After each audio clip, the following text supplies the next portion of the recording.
Gumiho east Asian രാജ്യങ്ങളിലെ നാടോടി കഥകളിലെ അമാനുഷിക കഥാപാത്രമാണ് ഗുമിഹോ അഥവാ 9 വാലുള്ള കുറുക്കൻ.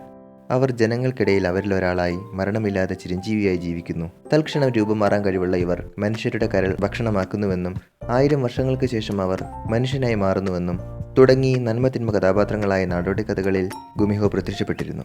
ഇവയിൽ പ്രചോദനം ഉൾക്കൊണ്ട് ആവിഷ്കാര സ്വാതന്ത്ര്യമനുസരിച്ച് അതിൻ്റെതായ മാറ്റങ്ങളോടെ ഒരു പിടി കൊറിയൻ സീരീസുകളും പുറത്തിറങ്ങിയിട്ടുണ്ട്. അവയിൽ മികച്ചതെന്ന് തോന്നിയ 5 സീരീസുകളാണ് ഇവിടെ കൊടുക്കുന്നത്. My girlfriend is a gumiho 2010 പുറത്തിറങ്ങിയ റൊമാൻറ്റിക് കോമഡി സീരീസാണ് my girlfriend is a gumiho. Lee Seunggi, Shin Mina എന്നിവർ പ്രധാന കഥാപാത്രങ്ങളിലെത്തുന്നു. കമിതാക്കളുടെ ഗോഡസായ ഗ്രാൻഡ് മദർ സംഷിന്റെ സഹചാരിയായ ഗുമിഹോയ്ക്ക് മനുഷ്യനാകാൻ അവരിൽ ഒരാളായി ജീവിക്കാൻ ആഗ്രഹം. അതിനായി തന്റെ ഇണയെ കണ്ടെത്താൻ അവൾ തീരുമാനിക്കുന്നു. അവളുടെ സൗന്ദര്യത്തിൽ വിദ്യാർത്ഥികൾ പഠിക്കാൻ മറന്നു, കർഷകർ ജോലി ചെയ്യാൻ മറന്നു, കച്ചവടക്കാർ കച്ചവടം ചെയ്യാൻ മറന്നു. ആൺ സമൂഹം അവളുടെ സൗന്ദര്യത്തിൽ മയങ്ങി. ഇത് കണ്ട് പരിഭ്രാന്തരായ സ്ത്രീജനങ്ങൾ ഗോഡസിന് മുന്നിലെത്തി സഹായം അഭ്യർത്ഥിക്കുന്നു. പരിഭ്രാന്തി വിട്ടുമാറാത്ത അവർ ഗുമിഹോ പ്രണയം നടിച്ച് കരൾ ഭക്ഷിക്കുമെന്ന് പറഞ്ഞു വരുത്തുന്നു. ഗുമിഹോയ്ക്ക് അവളുടെ ആഗ്രഹപ്രകാരമുള്ള പ്രണയ ജോഡിയെ കിട്ടാതെ വരുന്നു. അതോടെ ഗോഡസ് അവളുടെ 9 വാലുകളും മുറിച്ച് ഒരു ചിത്രത്തിൽ തന്റെ അടുത്ത് ബന്ധിക്കുന്നു. 500 വർഷങ്ങൾക്കിപ്പുറം ഡേവൂങ് എന്ന യുവാവ് അവിചാരിതമായി ടെമ്പിളിൽ എത്തപ്പെടുകയും ഗുമിഹോയെ മോചിതയാക്കുകയും ചെയ്യുന്നു. ഒരു അപകടത്തിൽപ്പെട്ട അവനെ അവൾ തന്റെ ശക്തികൾക്ക് കാരണമായ ഫോക്സ് മാർബിൾ നൽകി രക്ഷിക്കുന്നു. അവനൊപ്പം കൂടുന്ന ഗുമിഹോയും തുടർന്നുണ്ടാകുന്ന പ്രശ്നങ്ങളുമാണ് കഥ. ഗുമിഹോ എന്ന കഥാപാത്രത്തെ മുഴുനീള നർമ്മത്തിൽ അവതരിപ്പിച്ച ആദ്യ സീരീസും ഇതാണ്. 2010 റിലീസ് ചെയ്ത ഫാന്റസി ഡ്രാമ സീരീസാണ് gumiho the tale of the fox's child. മനുഷ്യനാകാൻ ആഗ്രഹിക്കുന്ന ഗുമിഹോ അതിന് അവൾക്ക് സത്യസന്ധനായ ഒരു പങ്കാളിയുമായുള്ള നീണ്ട ജീവിതം ആവശ്യമാണ്. താനുമായി നേരിട്ട് കണ്ട ഒരു കർഷകൻ തന്റെ ആജ്ഞപ്രകാരം കൂടിക്കാഴ്ച പുറത്തു പറയുന്നില്ല എന്ന് കാണുന്ന അവൾ തന്റെ പങ്കാളിയായി അയാളെ തിരഞ്ഞെടുക്കുന്നു. വർഷങ്ങൾ പിന്നിട്ടു. അവർക്കിപ്പോൾ ഒരു മകളുണ്ട്. മനുഷ്യനാകാൻ ഒരു ദിവസം ബാക്കി നിൽക്കുകയും അയാൾ ഗുമിയോയുമായുള്ള കൂടിക്കാഴ്ച പുറത്തു പറയുന്നു. വാക്ക് തെറ്റിക്കുന്നതോടെ സങ്കടവും നിരാശയിലുമായ ഗുമിയോ മകളുമായി വീട് വിട്ടിറങ്ങുന്നു. അതേസമയം പ്രഭുവിന്റെ വസതി. പ്രഭു യൂണ്ടൂസ് വിഷമത്തിലാണ്. മകളായ ചോക്കിന്റെ രോഗം ശമനമില്ലാതെ തുടരുന്നു. താന്ത്രികൻ തന്റെ പ്രശ്നത്തിൽ തെളിഞ്ഞ പരിഹാരം ഇങ്ങനെയാണ്: മകളുടെ അതേ പ്രായവും ജനന സമയവും നക്ഷത്രവുമുള്ള ബാലികയുടെ കരൾ ഭക്ഷിക്കുക എന്നതാണ്. ആദ്യം കുപിതനായെങ്കിലും അദ്ദേഹം മകളുടെ അവസ്ഥ കണ്ട് അതിനായി പുറപ്പെടുന്നു. ഈ സാഹചര്യത്തിലാണ് ഗുമിയോയും തന്റെ മകളായ യൂനിയും പ്രഭുവിന്റെ വസതിയിലെത്തുന്നത്. പ്രഭു താന്ത്രികൻ പറഞ്ഞ എല്ലാ ലക്ഷണങ്ങളും അവളിൽ കാണുന്നു.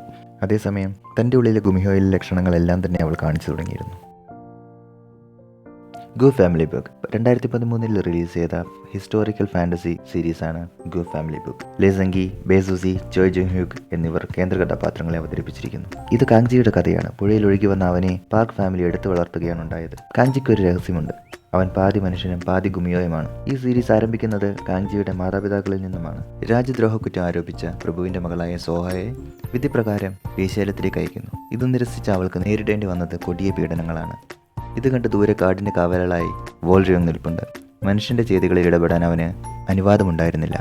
തന്റെ അച്ഛനെ അധികാരത്തിന് വേണ്ടി ചതിച്ചു കൊന്ന പ്രഭുവിന് തന്നെ വിൽക്കുന്നു എന്നറിഞ്ഞ അവൾ വേശ്യാലയത്തിൽ നിന്നും ഓടി കാട്ടിലെത്തുന്നു. അവളെ രക്ഷിക്കുന്ന വോൾറിയോങ് താൻ ഗുമിയോ ആണെന്ന് മറച്ചുവെച്ച് അവളെ സംരക്ഷിക്കുന്നു. മനുഷ്യനായി മാറി സോഹായുമായി ജീവിക്കാൻ ആഗ്രഹിച്ച വോൾറിയോങ്ങിന് ഗു ഫാമിലി ബുക്ക് കണ്ടെത്തണം. ഗുമിയോയിൽ നിന്നും മനുഷ്യനാകാനുള്ള രഹസ്യം ആ ബുക്കിലാണുള്ളത്. എന്നാൽ അതിനു മുൻപ് തന്നെ അവന് തന്റെ രൂപം പുറത്തെടുക്കേണ്ടതായി വരുന്നു. അവനിൽ നിന്നും അകന്ന സോഹ ഒരു ആൺകുഞ്ഞിന് ജന്മം നൽകുന്നു. തന്റെ ജന്മരഹസ്യം കാഞ്ചിക്ക് കണ്ടെത്താനാകുമോ എന്നതാണ് കഥ. കാഞ്ചിയെ സഹായിക്കുന്ന പോരാളിയായി ബേസൂസി വേഷമിട്ടിരിക്കുന്നു.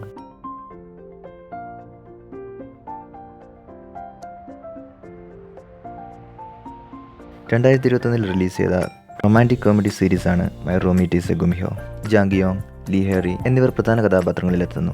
ഷിൻവെയു തന്റെ 999 വയസ്സിലാണ്. അടുത്ത വർഷം അവന് മനുഷ്യനാകാം എന്ന് സാരം. നീണ്ട ബോറിംഗ് ലൈഫ് അവസാനിപ്പിച്ച് മനുഷ്യനാകുന്ന ആകാംക്ഷയിലാണ് വുയു. പക്ഷേ വിദ്യാർത്ഥിയായ ലീഡാമുമായുള്ള അപ്രതീക്ഷിത കൂട്ടിയിടിയിൽ തന്റെ ഫോക്സ് മാർബിൾ ലീഡാമിനുള്ളിലാകുന്നു.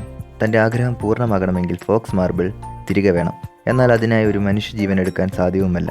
അതിനായി ലീഡാമിനെ കാര്യം ധരിപ്പിച്ച് പ്രശ്നപരിഹാരത്തിനായി തന്റെ ഒപ്പം താമസിക്കണമെന്ന കരാറിൽ അവരെത്തുന്നു. തന്റെ ജീവന് ഭീഷണിയുള്ളതിനാൽ ലീഡാം അതിന് സമ്മതിക്കുന്നു. തുടർന്നുണ്ടാകുന്ന സംഭവ വികാസങ്ങളാണ് കഥ.